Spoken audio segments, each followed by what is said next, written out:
They call him their miracle baby. He liked to make you laugh.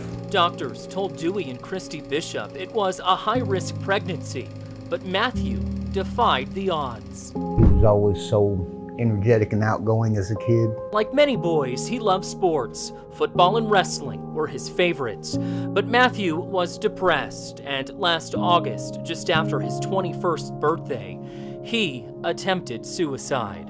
The morning we got the phone call was my birthday. It was August 5th. The Bishops spent 2 days at Matthew's bedside at a hospital in Lexington. He never regained consciousness and died on August 7th. It was worse when we got there than I thought it would be, because I held out hope that it wasn't as bad as they were telling us.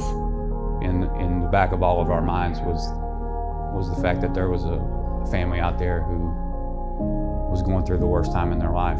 As Dewey and Kristy were saying their goodbyes, David Barber got a late-night phone call from doctors in Lexington. He'd spent 10 months on the heart transplant list and was soon on his way from Cincinnati to prep for surgery.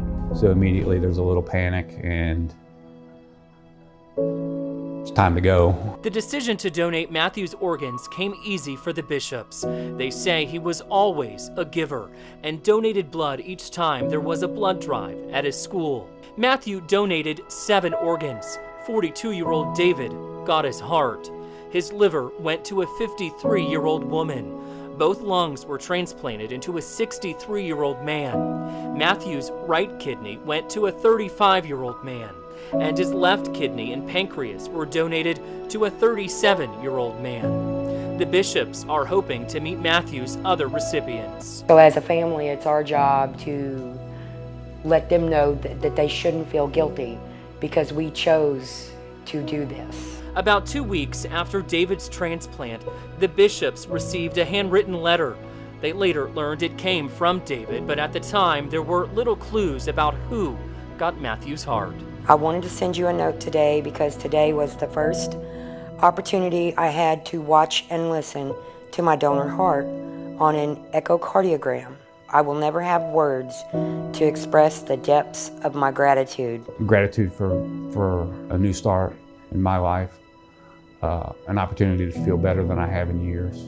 The ultimate gratitude that a person can have. It was Dewey's Christmas wish to meet David and listen to his son's heartbeat.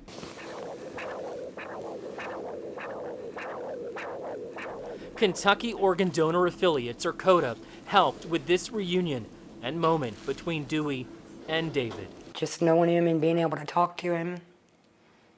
Thanks to him, our son's heart hasn't quit beating yet. Thank you. They've told me many times that I got the best part of their son.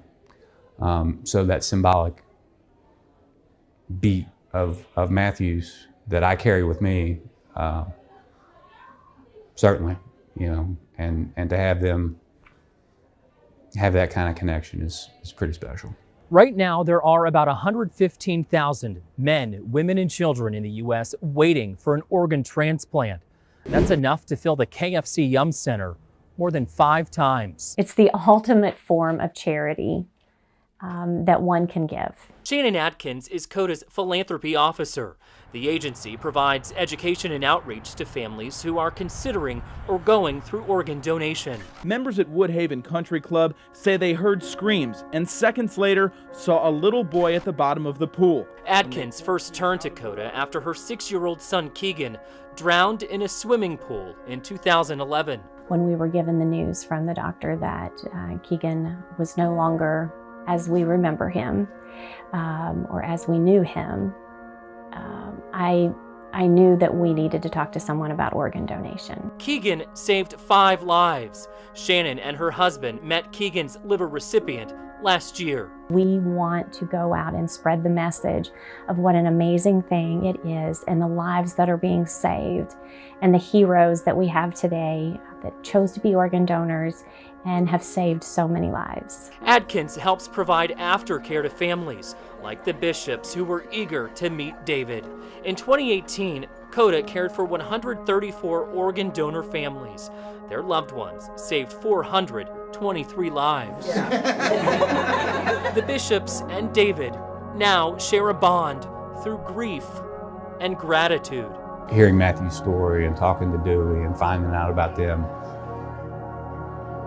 it was an immediate connection. Yeah, and they're definitely family. Knowing that we can't pick up the phone and talk to our son, the next best thing is pick up the phone and hearing David's voice.